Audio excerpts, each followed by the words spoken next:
Use किया है, वो कहता है कि distribution of electrons or the arrangement of electrons in different energy shells or energy levels, it is known as electronic configuration of the element. ठीक है, in your previous chapter you have studied the atomic number up to 20. ठीक है, last हमारा जो element था वो calcium था, जिसका एटॉमिक नंबर क्या था, 20 था। ठीक है बेटे, तो कल मैंने आपको 4 एलिमेंट्स जो है, फर्स्ट 4 एलिमेंट्स की इलेक्ट्रॉनिक कॉन्फ़िगरेशन बताई है। तो एलिमेंट नंबर 1 हमारा हाइड्रोजन है। क्लियर बेटे, तो आपको मैंने एक फॉर्मूला भी बताया था, सभी बच्चों को आपको फॉर्मूला अच्छे से क्लियर हो गया है। फॉर्मूला है स्क्वायर। ठीक है, this formula was given by the scientist Bohr and Bury, और उन्होंने कहा कि when you take the value of n as 1 for कौन सी शेल, k शेल। ठीक है, when you take the value of m as 2 for l shell, then n की value 3 हो जाएगी for m, और n की वैल्यू अगर 4 है तो इसका मतलब शेल हमारी कौन सी है, n शेल है। ठीक है बेटे, तो हमने ये n की जो डिफरेंट वैल्यूज है उसको इस फॉर्मूला के अंदर पुट करते रहना है। कल भी आपको समझाया था कैसे पुट करना है, तो उससे हमें नंबर ऑफ इलेक्ट्रॉन्स की जानकारी मिलेगी। तो if the value of small n is equal to 1, इसका मतलब शेल कौन सी है, फर्स्ट शेल है, k शेल है। ठीक है, तो हमने देखो n की वैल्यू पुट कर दी यहाँ पे 2 into 1, और 1 का क्या हो गया है, स्क्वायर हो गया है। Then this is equal to 1 का स्क्वायर भी 1 ही होता है, तो 2 आ गया। तो इसका मतलब k शेल जो है, जो फर्स्ट शेल है किसी भी एटम के अंदर, उसके अंदर कितने इलेक्ट्रॉन आएंगे, 2 इलेक्ट्रॉन्स आ जाएंगे। ठीक है बेटा, if the value of small n is equal to 2, understood है कि भाई शेल कौन सी होनी है, l होनी है। Then you have to put it like this, 2 into 2 का स्क्वायर, आपको पता है कि 2 का स्क्वायर क्या होता है, 4 होता है, तो 4 होता क्या होता है, 8 होता है। तो this means that the l shell it contains how many electrons, 8 electrons. Then if the value of small n is equal to 3, then it is very much clear that the shell is m, and you have to apply the formula, the 2 into 3 का square. Clear, 3 is 9 and 9 is 18. So how many electrons are accommodated in third energy level, that is 18 electrons. And if the value of n is 4, then you know that the energy level is called as n. So you can apply the formula, 2 into 4 का square, and 4 4 से 16 होता है, and 16 2 से क्या होता है, 32 होता है। इसका मतलब हमारी जो लास्ट शेल है कितने इलेक्ट्रॉन रखने की कैपेसिटी रखती है, 32 इलेक्ट्रॉन्स रखने की कैपेसिटी रखती है। क्लियर बेटे, तो I will send you one table, और उस टेबल में आपको मिलेंगे एटॉमिक नंबर्स, आपको पता लग जाएंगे, और एटॉमिक नंबर के अकॉर्डिंग जो है हम इलेक्ट्रॉनिक कॉन्फ़िगरेशन जो है उसको हम लिख सकेंगे। क्लियर बेटे, तो I am just starting those electronic configurations. थोड़े से एलिमेंट्स की मैं आपको करके बताती हूँ, कल मैंने आपको हाइड्रोजन की बता दी थी। ठीक है, तो फर्स्ट एलिमेंट हमारा हाइड्रोजन है, then the second element is helium, the third element is lithium, then we have beryllium, beryllium के बाद we have boron। ठीक है बेटे, फर्स्ट 5 एलिमेंट्स की बात कर रहे हैं हम। It is my request to all the student कि वो क्लास जो है वो टाइम पे ज्वाइन करें, ताकि उनकी कंसेप्ट जो है वो क्लियर रहे एंड मिस ना हो कुछ भी। तो देखो बेटा, दीज आर द एलिमेंट्स, सभी बच्चे अच्छे से जानते हैं। Atomic number of hydrogen is 1, atomic number of helium is 2, lithium is 3, and beryllium is 4, and boron is 5। Clear बेटा, उसके बाद देखिए, हाँ जी, दिस आयुष, आयुष हमारी क्लास में है कोई स्टूडेंट? यस बेटा, इज देयर एनी स्टूडेंट जिसका नाम आयुष है? ये कौन सी क्लास का एंटर हो रहा है हमारी क्लास में? एनीवेज, यस बेटे, हाइड्रोजन का एटॉमिक नंबर 1 है। हमारे पास कितनी शेल्स है यहाँ पर, K, L, M and N, 4 shells are there. ठीक है, तो मैं आपको बता रही हूँ कि भाई कैसे हमने इलेक्ट्रॉन्स को अरेंज करते हैं 4 शेल्स के अंदर। तो देखो बेटे, अगर हाइड्रोजन का एटॉमिक नंबर 1 है, इसका मतलब नंबर ऑफ इलेक्ट्रॉन्स भी उसके अंदर कितने हैं, 1 है, और 1 इलेक्ट्रॉन जो है कौन सी शेल के अंदर ही आ जाएगा, K शेल के अंदर ही आ जाएगा। क्लियर बेटे, उसके बाद वो कहते हैं कि अगर हम बात कर रहे हैं हीलियम की, तो हीलियम का एटॉमिक नंबर कितना है स्टूडेंट्स, 2 है। तो how many electrons are there, atomic number हमें किसकी जानकारी देता है, इलेक्ट्रॉन्स की। तो how many electrons are there, 2 electrons are there and we know that the capacity of the k shell is to hold how many electrons, 2 electrons. इसका मतलब दोनों ही इलेक्ट्रॉन्स जो है वो k shell के अंदर ही आ जाएंगे। क्लियर बेटे। अभी लिथियम के अंदर देखिए, लिथियम का एटॉमिक नंबर 3 है। इसका मतलब लिथियम में कितने इलेक्ट्रॉन है, 3 इलेक्ट्रॉन है। 2 इलेक्ट्रॉन्स जो है वो k shell के अंदर ही आ जाएंगे, एक इलेक्ट्रॉन रह जाएगा, तो that electron will enter into the l shell। तो कॉन्फिगरेशन हो जाएगी कि k shell के अंदर इलेक्ट्रॉन है 2 और l shell के अंदर कितने इलेक्ट्रॉन है, 1 इलेक्ट्रॉन है। क्लियर बेटे। Fourth one is beryllium. तो देखिए बेरिलियम का एटॉमिक नंबर जो है हमारे पास क्या है, 4 है। तो इसका मतलब 2 electrons can enter into the k shell. Now the k shell get filled and the remaining 2 electrons it enters into the l shell. Okay beta, the capacity of the l shell is to hold how many electrons, 8 electrons। और m shell की capacity कितने electron की है, 18 electron की है। और n shell की capacity कितने इलेक्ट्रॉन की है, सभी बच्चों को पता है कि n shell जो है वो कितने इलेक्ट्रॉन रख सकती है, 32 इलेक्ट्रॉन्स रख सकती है। क्लियर बेटा। लास्ट देखिए बोरॉन है हमारे पास। तो बोरॉन का एटॉमिक नंबर है 5 और इसके फर्स्ट शेल जो के शेल है उसमें 2 इलेक्ट्रॉन आ जाएंगे। सेकंड शेल जो है उसमें 8 आ सकते हैं, उसके 3 इलेक्ट्रॉन्स यहाँ पे आ जाएंगे। 3 + 2 कितना हो गया है हमारे पास, 5 हो गया। क्लियर बेटा। तो these are the electronic configuration of the first 5 elements. अब हम यहाँ से एलिमेंट्स चेंज कर देते हैं। तो बोरॉन के बाद अगले एलिमेंट्स के बारे में हम बात करेंगे। अब सेम मेथड अप्लाई करेंगे आप, ठीक है। कैपेसिटी आपको पता है कि कितनी कितनी है। तो देखो बोरॉन के बाद हमारे पास एटॉमिक नंबर 6 आ जाएगा। बताइए मुझे एटॉमिक नंबर 6 किसका होगा। Yes student, atomic number 6 yes carbon का है। वेरी गुड, ठीक है बेटे। अब carbon, nitrogen, oxygen, fluorine and neon, ठीक है। Carbon, nitrogen, oxygen, fluorine and neon.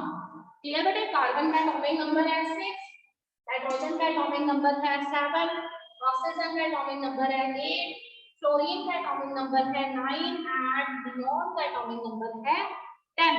ठीक है, very easy. Again you can easily के शेल के अंदर कितने इलेक्ट्रॉन्स आ जाएंगे, हाउ मेनी इलेक्ट्रॉन्स, मेरे पास कितने रह गए हैं, 4 इलेक्ट्रॉन्स रह गए हैं। ठीक है बेटे। तो 4 इलेक्ट्रॉन्स जो हैं हम फिल कर देंगे कौन सी शेल के अंदर, एल शेल के अंदर। तो फिर कॉन्फ़िगरेशन हो जाएगी कार्बन की 2 in K shell and 4 in L shell. फिर अपने पास आ गया बेटे नाइट्रोजन। तो नाइट्रोजन के अंदर देखिए 2 इलेक्ट्रॉन्स के शेल के अंदर आ जाएंगे and how many electrons in the L shell, that is 5 electrons in the L shell. Oxygen के अंदर देखिए atomic number is 8, how many electrons in K shell 2। और उसके बाद वो कहते हैं कि बाकी बचे हुए 6 इलेक्ट्रॉन्स जो हैं वो कौन से शेल में आ जाएंगे, एल शेल में आ जाएंगे। ओके बेटे। फ्लोरीन का एटॉमिक नंबर होता है 9, तो electrons that are present in K shell is 2 and the remaining electrons, 7 electrons, it goes into the L shell. Okay, and now last is neon, and atomic number of neon is 10.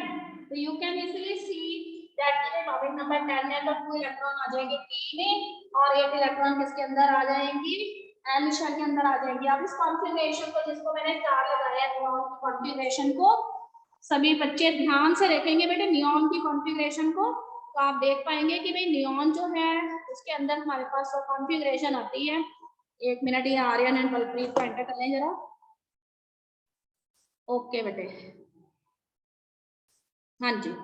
तो देखो बेटे neon की configuration को ध्यान से देखिए सभी बच्चे। तो हमारे पास के शेल भी कंप्लीट है। के शेल की कैपेसिटी कितने इलेक्ट्रॉन की थी, ठीक है बेटे। के शेल की कैपेसिटी जो है यहाँ पर हमारे पास जो है 2 इलेक्ट्रॉन्स की थी एंड एल शेल की कैपेसिटी कितने इलेक्ट्रॉन्स की थी, 8 इलेक्ट्रॉन्स की थी। और नियॉन जो है उसके अंदर के शेल भी कंप्लीट है और एल शेल भी कंप्लीट है। इसका मतलब नियॉन जो है वो अपने स्टेबल स्टेट में प्रेजेंट है, ठीक है। और यहाँ पे नियॉन जो है उसके अंदर दोनों शेल्स कंप्लीट है, ठीक है, जितने जितने इलेक्ट्रॉन होने चाहिए थे। तो दिस टाइप ऑफ कॉन्फ़िगरेशन, इसमें दोनों इलेक्ट्रॉन्स जो हैं शेल्स में जितने होने चाहिए उतने ही हैं। इसको हम क्या कहते हैं, ऑक्टेट कहते हैं, ठीक है। तो इसका मतलब नियॉन जो है उसने अपनी ऑक्टेट जो है वो अचीव कर ली हुई है। ऑक्टेट का मतलब होता है कि स्टेबल कॉन्फ़िगरेशन। तो देखो 2 इलेक्ट्रॉन्स ही K शेल में आने थे, उसके पास 2 इलेक्ट्रॉन्स हैं, और यहाँ पे 80 इलेक्ट्रॉन्स आने थे, इसलिए उसके पास 8 इलेक्ट्रॉन्स भी हैं। इसका मतलब इस तरह का जो एलिमेंट है जिसकी ऑप्टिक कंप्लीट होती है, ऐसा एलिमेंट जो है वो बहुत ज्यादा रिएक्टिविटी नहीं शो करता। इस तरह का एलिमेंट जो है वो लेस रिएक्टिविटी शो करता है और मोर स्टेबिलिटी रखता है। ठीक है बेटे, these elements they show less reactivity but they show more stability. So neon is a type of a gas that is inert in nature. तो इसको हम inert gas या फिर नोबल गैस भी कहते हैं। तो नोबल गैस जो होती है उनकी ऑप्टिक हमेशा कंप्लीट होती है। ठीक बेटे, तो इसीलिए नियॉन जो है उसकी कॉन्फ़िगरेशन जो है यहाँ पे 2 और 8 है, उसकी ऑप्टिक कंप्लीट है। ठीक है, स्टेबल कॉन्फ़िगरेशन है, इसलिए रिएक्टिविटी बहुत ही लेस शो करेंगी और स्टेबिलिटी जो है वो इसकी ज्यादा होगी। ठीक बेटे, तो these are the configuration up to element number 10। तो इसमें आपने नियॉन की कॉन्फ़िगरेशन जैसे याद रखना है। अब मैं आपको बताने जा रही हूँ, हमने 20 तक करनी है, तो मैं आपको इस टेबल के जरिए सारे 20 तक बता दूंगी, and then you can write it in your notebooks when I will send you the PDF, ठीक है, in a proper way so that the things will be clear to you. Okay बेटा, neon का हमारा complete हो गया। मुझे बताइए कि 11 किसका एटॉमिक नंबर लिखिएगा। हाँ जी, atomic number 11, very good Gauri, sodium का है। देन उसके बाद सोडियम के बाद हमारे पास आ जाएगा मैग्नीशियम। ठीक है बेटे, सोडियम, मैग्नीशियम, एल्यूमिनियम। क्लियर बेटे, एल्यूमिनियम के बाद हमारे पास आ जाएगा सिलिकॉन, और सिलिकॉन के बाद हमारे पास आ जाएगा फास्फोरस। ठीक है, पूरा नहीं लिख रही हूँ, सिर्फ सिंपल लिखूंगी। फास्फोरस का सिंबल रहता है हमारे पास P। ठीक बेटे, सोडियम का एटॉमिक नंबर है 11, मैग्नीशियम का एटॉमिक नंबर है 12, एल्यूमिनियम का एटॉमिक नंबर है 13, सिलिकॉन का एटॉमिक नंबर है 14 एंड फास्फोरस का एटॉमिक नंबर है 15। क्लियर बेटा, अब हम देखेंगे कि अगर सोडियम का एटॉमिक नंबर है 11, this means A shell contains 2 electrons and L shell contains 8 electrons। एक इलेक्ट्रॉन इसका रह गया है and that goes into the M shell। ठीक है बेटे, वो M shell के अंदर चला जाएगा। उसके बाद देखिए मैग्नीशियम के केस में एटॉमिक नंबर इज 12, तो K shell contains 2 electrons, L shell contains 8 electrons and 2 electron it goes into the M shell। Clear बेटे, एल्यूमिनियम के केस में देखिए 2 electrons in K shell, then 8 electrons in L shell and the 3 electrons in the M shell। ठीक है, all of you know very well that the capacity of the M shell is of how many electrons? The capacity of the M shell is of 18 electrons। तो यहाँ पे सिर्फ हमने 3 रखे हैं और ये 18 तक इलेक्ट्रॉन्स रख सकती है। ठीक है बेटे, सिलिकॉन का एटॉमिक नंबर होता है 14, तो फर्स्ट शेल जो है K के अंदर 2 इलेक्ट्रॉन्स होंगे, then 8 electrons in the L shell। ठीक है, and remaining 4 electrons in the M shell। And if we are talking about phosphorus, तो phosphorus का एटॉमिक नंबर होता है 15, 2 electrons in the K shell, 8 electrons in the L shell, and how many electrons in the M shell? That is 5 electrons। Clear बेटे, तो यहाँ पे एक चीज और बताना चाहूंगी, अगला टॉपिक हमारा वही है कि बैलेंसी और बैलेंस इलेक्ट्रॉन्स क्या होते हैं। क्लियर बेटे, तो number of electrons that are present in the outermost shell. तो इन सारे एलिमेंट्स के केस में M शेल जो है इसकी आउटरमोस्ट शेल है, नंबर ऑफ इलेक्ट्रॉन जो आउटरमोस्ट शेल के अंदर प्रेजेंट होते हैं they are known as valence electron. तो सोडियम के लिए बैलेंस इलेक्ट्रॉन 1 है, मैग्नीशियम के लिए बैलेंस इलेक्ट्रॉन 2 है, एल्यूमिनियम के लिए 3 है, सिलिकॉन के लिए 4 है एंड फास्फोरस के लिए क्या है 5 है। तो वो इलेक्ट्रॉन्स जो आउटरमोस्ट शेल में प्रेजेंट होते हैं न्यूक्लियस की, उसको हम बैलेंस इलेक्ट्रॉन्स कहते हैं। और बैलेंस इलेक्ट्रॉन्स जो है वो किसी भी केमिकल रिएक्शन के अंदर पार्टिसिपेट करते हैं, रिएक्टिविटी शो करते हैं। ठीक है बेटे, तो ये बैलेंस इलेक्ट्रॉन्स जो है उन्हीं की वजह से किसी भी एलिमेंट जो है उसका रिएक्टिव नेचर। ठीक, तो कितने बैलेंस इलेक्ट्रॉन्स जो है वो किसी भी केमिकल रिएक्शन के अंदर पार्टिसिपेट करते हैं। ठीक है, देखो एक चीज है कि भाई बैलेंस इलेक्ट्रॉन्स जो है वो केमिकल रिएक्शन क्यों करना चाहते हैं, तो यू नो दैट कि एवरी एलिमेंट, ठीक है, हर एक एलिमेंट की अगर हम बात करें तो हर एक एलिमेंट क्या चाहता है, एक स्टेबल कॉन्फ़िगरेशन चाहता है। ठीक है, और किसी भी एलिमेंट के लिए वो स्टेबल कॉन्फ़िगरेशन या तो 2 हो सकती है या 8 हो सकती है या 18 हो सकती है या फिर 32 हो सकती है। हर एक एलिमेंट क्या चाहते हैं कि या तो वो 2 बन जाए, या वो 8 बन जाए, या फिर उसकी आखिरी कॉन्फ़िगरेशन 18 हो, या फिर उसके अंदर नंबर ऑफ इलेक्ट्रॉन्स कितने हो लास्ट शेल में 32 हो। ठीक बेटे, तो इसीलिए वो कहता है कि भाई हर एक इलेक्ट्रॉन अपनी ऑप्टिक अचीव करना चाहता है। अभी आपने देखा नियॉन के केस में ऑप्टिक अचीव हो गई थी, के शेल में 2 इलेक्ट्रॉन्स थे एंड एल शेल के अंदर कितने इलेक्ट्रॉन्स थे, 8 इलेक्ट्रॉन्स थे। और अगर सोडियम को देखें तो सोडियम की के शेल में 2 इलेक्ट्रॉन्स है, एल शेल में 8 इलेक्ट्रॉन है, पर एक इलेक्ट्रॉन जो है उसका एल शेल में प्रेजेंट है। ठीक है, तो it is not possible for sodium, sodium जो है वो कब स्टेबल हो सकता है, अगर वो बचे हुए 7 इलेक्ट्रॉन्स जो है वो किसी से ले ले, but it is not possible for sodium to borrow 7 electrons from some other element. ठीक है, and it is very easy for sodium to lose its this 1 electron. अगर वो अपना इस एम शेल में प्रेजेंट 1 इलेक्ट्रॉन जो है उसको लूज कर देता है, उसकी कॉन्फ़िगरेशन नियॉन जैसी हो जाएगी and it can easily achieve it's optic. ठीक है, तो what is valency, valency is the number of electrons which can either present in the valence shell, okay, or you can say the valency of an element can also be defined कि भाई कितने electron कोई भी element जो है या तो gain करता है या फिर लूज कर देता है या किसी एलिमेंट के साथ शेयर कर देता है ताकि उसकी ऑप्टिक कंप्लीट हो, that can also be called as valency. Valency can be defined in 2 ways. It is the number of electrons that are present in the valence shell or the outermost shell, or you can say it is also the combining capacity of the element. ठीक है, किसी भी element की combining capacity है, और you can other ways you can say that it is the number of electrons that can lose by an element or that can gain by an element. ठीक है, और या फिर अगर वो गेन भी नहीं करना चाहता, लूज भी नहीं करना चाहता, तो वो शेयर कर सकता है so that it can achieve the optic और stable configuration that is known as valency. ठीक बेटे, तो यहाँ पे वो कहता है कि अगर हम सिलिकॉन की बात करें, देखो सिलिकॉन की अगर हम बात करें, यहाँ पर इस चीज की मैं बात कर रही हूँ, आउटरमोस्ट शेल में कितने इलेक्ट्रॉन है, 4 इलेक्ट्रॉन्स है। ठीक है, तो अगर वो 4 इलेक्ट्रॉन अपने लूज करता है तो 4 इलेक्ट्रॉन काफी ज्यादा है।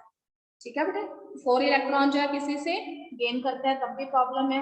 तो फिर सिलिकॉन क्या करता है, सिलिकॉन कुछ दूसरे एलिमेंट्स जो है उनके साथ शेयरिंग कर लेता है। 4 इलेक्ट्रॉन उसके अपने हैं, 4 किसी और एलिमेंट से ले लेगा और 4 + 4 कितने हो जाएंगे, 8 हो जाएंगे। इसका मतलब वो क्या करेगा, एक बॉन्ड बना लेगा दूसरे एलिमेंट के साथ जिसमें वो अपने 4 इलेक्ट्रॉन किसी दूसरे एलिमेंट के साथ शेयर कर रहा है और उसके भी 4 इलेक्ट्रॉन्स जो हैं वो अपने 4 इलेक्ट्रॉन उसको दे भी रहा है, उसके भी 4 इलेक्ट्रॉन ले रहा है। तो the bond which is formed by sharing of electron that is known as covalent bond. Clear है, the bond that is formed by losing और gaining of electron that bond is known as ionic bond. अगर number of valence electrons कम है तो उनको loose किया जा सकता है या गेन किया जा सकता है, पर अगर नंबर ऑफ बैलेंस इलेक्ट्रॉन ज्यादा है तो फिर एलिमेंट जो है उनको ना तो गेन करता है ना ही लूज करता है, बल्कि वो दूसरे एलिमेंट के साथ क्या कर लेता है, शेयर कर लेता है और उससे अपनी ऑप्टिक कंप्लीट कर लेता है। तो इस तरह का बॉन्ड जिसमें कि एलिमेंट्स जो हैं वो अपने इलेक्ट्रॉन किसी दूसरे एलिमेंट के साथ शेयर करते हैं, such type of bond is known as covalent bond. So always remember, covalent bond is a kind of a bond that is formed by sharing of electrons between two elements. And what is ionic bond? Ionic bond is a type of a bond which is formed by gaining or losing of electrons. ठीक है, तो can you give me one example of a ionic bond? एक ionic bond का example दो। हाँ जी, last chapter में भी किया था आयोनिक बॉन्ड, कोई एग्जांपल याद आ रहा है? एक बेटे बहुत सिंपल सा एग्जांपल किया था पिछले चैप्टर में आयोनिक बॉन्ड का, मैग्नीशियम एंड सोडियम में। मैग्नीशियम एंड सोडियम बनाएंगे, बिल्कुल बनाएंगे आयोनिक बॉन्ड, और मैं आपसे ये पूछ रही हूँ कि आयोनिक बॉन्ड जब बना लेंगे ये एलिमेंट्स, ठीक है, तो कौन से दूसरे एलिमेंट के साथ बनाएंगे और क्या होगा वो बॉन्ड? हाँ जी बेटे, बहुत इजी है। There is a common example NaCl, जिसको हम क्या कहते हैं, कॉमन सॉल्ट भी कहते हैं। ठीक है बेटे, तो देखो मैंने आपको कैसे समझाया था, सोडियम का एटॉमिक नंबर है 11, ठीक है, और हमारे पास दूसरा एलिमेंट है क्लोरीन, क्लियर बेटे? तो क्लोरीन का एटॉमिक नंबर कितना है भाई? 17 है। तो you can write first shell में सोडियम के 2 इलेक्ट्रॉन है, देन 8 है एंड देन 1 है। और क्लोरीन की फर्स्ट शेल के अंदर कितने इलेक्ट्रॉन है? 2 इलेक्ट्रॉन है। सेकंड में कितने इलेक्ट्रॉन है? 8 इलेक्ट्रॉन है। नहीं, सेकंड में कितने इलेक्ट्रॉन है? ठीक है, 17 है ना? ये कोई बात नहीं, ठीक है। तो देखो 2 8, उसके बाद वो कहते हैं कि 10 हो गए। और एटॉमिक नंबर कितना था क्लोरीन का? हमारे पास 17 है। इसका मतलब तीसरी शेल में भी कितने इलेक्ट्रॉन होंगे? 7 इलेक्ट्रॉन होंगे। तो देखो दोनों की कॉन्फ़िगरेशन ध्यान से देखिए। सोडियम कब स्टेबल हो सकता है? When it loses the 1 electron that is present in its third shell, that is m shell. और क्लोरीन कब स्टेबल हो सकता है? अगर वो अपने 7 इलेक्ट्रॉन जो है उसको 8 बनाने के लिए सोडियम का ये इलेक्ट्रॉन ले लेता है। What is the reaction? देखो इसमें रिएक्शन क्या होगी? सोडियम जो है वो Na+ बन जाएगा बाय लूजिंग इट्स 1 इलेक्ट्रॉन। ठीक है, सोडियम अपना एक इलेक्ट्रॉन दे देगा और उसके ऊपर पॉजिटिव चार्ज आ जाएगा। जबकि जो क्लोरीन है उसको एक इलेक्ट्रॉन की जरूरत थी, तो सोडियम का ये वाला इलेक्ट्रॉन क्लोरीन ले लेगा और उसके ऊपर Cl- चार्ज आ जाएगा। ठीक बेटे? अब ध्यान से देखो यहाँ पर 1 मिनट यहाँ लिखते हैं। ठीक है, तो देखो Na के ऊपर कौन सा चार्ज हुआ? Na+। I think it is not visible. देखो बेटे यहाँ पर ऊपर, ठीक है। तो मैंने कहा कि सोडियम जो है इसने अपना एक इलेक्ट्रॉन लूज कर दिया, तो इसका मतलब नंबर ऑफ प्रोटॉन उसमें ज्यादा हो गए हैं और एक पॉजिटिव चार्ज बढ़ गया ना, क्योंकि प्रोटॉन और इलेक्ट्रॉन का नंबर बराबर होता है। तो इसीलिए सोडियम के ऊपर चार्ज डेवलप हो गया है पॉजिटिव चार्ज। ठीक बेटे? क्लोरीन ने अपना एक इलेक्ट्रॉन रिसीव कर लिया, तो क्लोरीन में कौन सा चार्ज डेवलप हो गया? Minus charge. तो Na+ और Cl- चार्ज होने एक दूसरे को बैलेंस करेंगे, हमारे पास कंपाउंड हो जाएगा NaCl। ठीक है, तो NaCl के जो क्रिस्टल होंगे, मतलब सॉल्ट के जो क्रिस्टल होते हैं उसमें बहुत सारे जो है सोडियम के आयन, सोडियम के केटाइंस होंगे और क्लोरीन के क्या होंगे? एनाइंस होंगे। ठीक है बेटे? तो हमेशा इलेक्ट्रॉन और प्रोटॉन का नंबर जो है इट इज ऑलवेज इक्वल। और कई बार वो कहते हैं कि ऐसे हो जाता है कि अगर कोई एलिमेंट जो है वो अपना एक इलेक्ट्रॉन लूज कर देता है तो उसके अंदर प्रोटॉन का नंबर ज्यादा रह जाता है, तो उस प्रोटॉन का जो एक्स्ट्रा नंबर होता है उसको हम चार्ज के फॉर्म में वहां पे रिप्रेजेंट कर देते हैं। तो यहाँ पे एक प्रोटॉन बढ़ गया है क्योंकि एक इलेक्ट्रॉन चला गया, इसलिए सोडियम पे पॉजिटिव चार्ज आ गया है। एंड क्लोरीन जो है उसने वो इलेक्ट्रॉन उसका रिसीव कर लिया, क्योंकि उसके आउटमोस्ट शेल में कितने इलेक्ट्रॉन थे हमारे पास? देखो यहाँ पे नीचे 7 थे ना, 7 जो है उसने इसका सोडियम का 1 इलेक्ट्रॉन ले लिया, तो वो 8 बन गया। इसीलिए हमने यहाँ पे क्लोरीन जो है उसके ऊपर नेगेटिव चार्ज लगाया है और हमारे पास कंपाउंड आ गया stable compound, that is NaCl और यू कैन से Na+Cl-, जिसको कि हम कॉमन सॉल्ट कहते हैं। तो अब आपको पता लग गया है कि आउटरमोस्ट शेल में प्रेजेंट इलेक्ट्रॉन्स को हम बैलेंस इलेक्ट्रॉन्स कहते हैं। ठीक है, हर एक एलिमेंट की ये कैपेसिटी होती है कि वो ऑक्टेट कंप्लीट करना चाहता है, और ऑक्टेट कंप्लीट करने का मतलब होता है कि वो अपने आउटरमोस्ट शेल में स्टेबल कॉन्फ़िगरेशन चाहता है, और इसलिए वो क्या करता है? अपने आउटरमोस्ट शेल में प्रेजेंट बैलेंस इलेक्ट्रॉन्स को यहाँ पर लूज करता है, और इट कैन गेन इलेक्ट्रॉन्स और इट कैन शेयर इलेक्ट्रॉन्स। तो अगर शेयरिंग करता है तो बॉन्ड जो डेवलप होता है that is known as covalent bond. अगर वो इलेक्ट्रॉन्स जो है उसको लूज करता है या फिर किसी से इलेक्ट्रॉन बोरो करता है, गेन करता है, तो बॉन्ड जो डेवलप होता है that is known as ionic bond. Clear बेटे? तो थोड़ा सा बीच में कॉन्फ़िगरेशन रोक कर मैं तुम्हें बताना चाहूंगी कि मैग्नीशियम जो है उसके अंदर आयोनिक बॉन्ड कैसे है। ठीक है बेटे? I am talking here about the ionic bond. ठीक है, all of you know that what is the ionic bond? The bond that is formed by, हाँ जी आर्यन इतना लेट कहाँ से आ रहा है अभी? हाँ जी बेटा बोलो। Anybody want वही to कहना speak? था मैम, आर्यन को ऐड कर लो, वो गलती से लेफ्ट हो गया। अच्छा कोई बात नहीं बेटे, मैंने कर लिया। ओके बेटे, आयोनिक बॉन्ड याद रखिए हमेशा, ionic bond is always formed by, हाँ जी, ionic bond is always formed by gaining और लूजिंग ऑफ इलेक्ट्रॉन। ठीक है, या तो गेन होंगे इलेक्ट्रॉन या फिर इलेक्ट्रॉन जो है वो क्या होंगे? लूज होंगे। क्लियर बेटे? तो हम एक कॉमन सा एग्जांपल लेते हैं मैग्नीशियम क्लोराइड का, MgCl2। ठीक है, MgCl2C।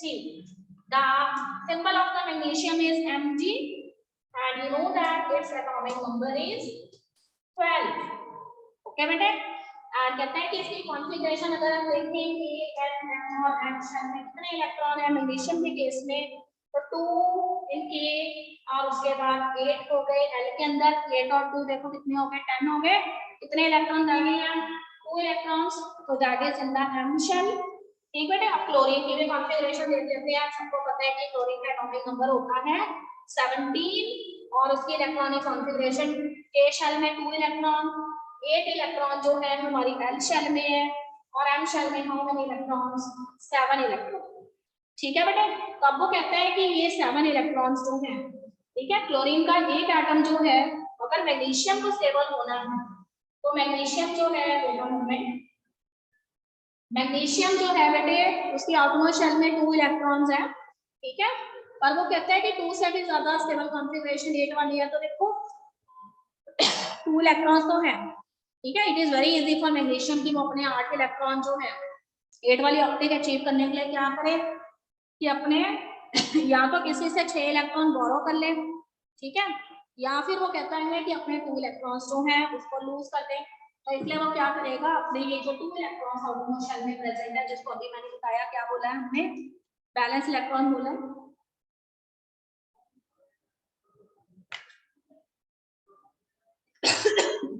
Wait for a moment. Yes बेटा, देखो ये अपने 2 इलेक्ट्रॉन लूज कर देगा और इसके 2 इलेक्ट्रॉन कौन रिसीव करेगा, ये क्लोरीन रिसीव करेगा।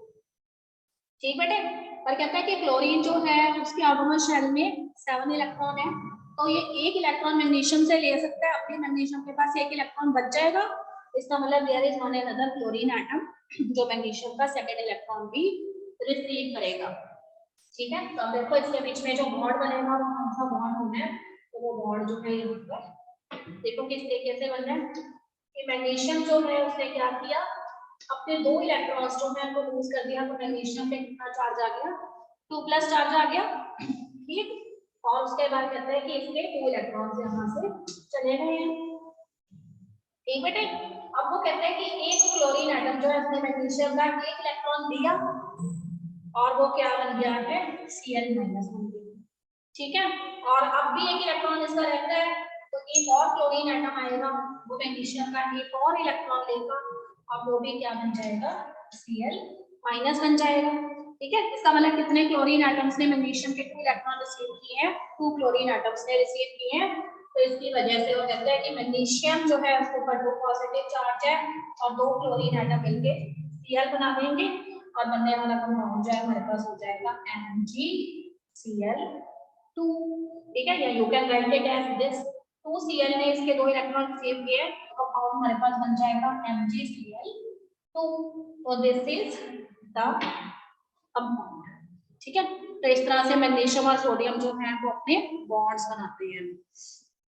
हाँ जी, ठीक है, फिर से एक बार कॉन्फ़िगरेशन पे आ जाते हैं। मैंने आपको कॉन्फ़िगरेशन करवा दी है, आपको एटॉमिक नंबर 15 तक और 15 हमारा एटॉमिक नंबर था किसका, फास्फोरस का। ठीक है बेटा, तो यहाँ पे हम लिखते हैं अपना एलिमेंट नंबर 16 है हमारा, this is atomic number and this is K, L, M and N। ठीक है, तो यहाँ पे हमारा आ गया एटॉमिक नंबर। क्लियर बेटे? Okay, now it is visible. 1 minute. ठीक है, तो we are writing now the element number 16। Element number 16 is sulphur and its atomic number is 16।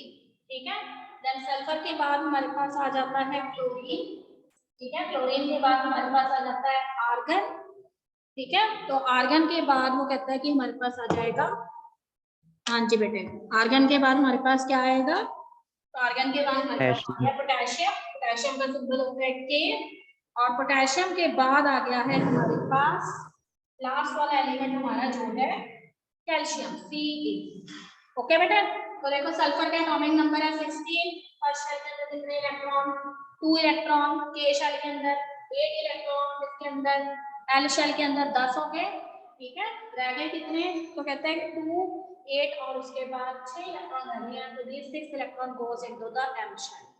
ठीक है, क्लोरीन का एटॉमिक नंबर है हमारे पास 17, तो K shell receive how many electrons 2 electrons, 8 electrons in L shell and how many electrons in M shell? That is 7 electrons. Okay बेटे, argon जो है उसका atomic number होता है 18 and 2 electrons in K shell, 8 electrons in L shell, again 8 electrons, 8 8 16 17 18 पूरे हो गए, ठीक है बेटे। 8 electrons again in M shell।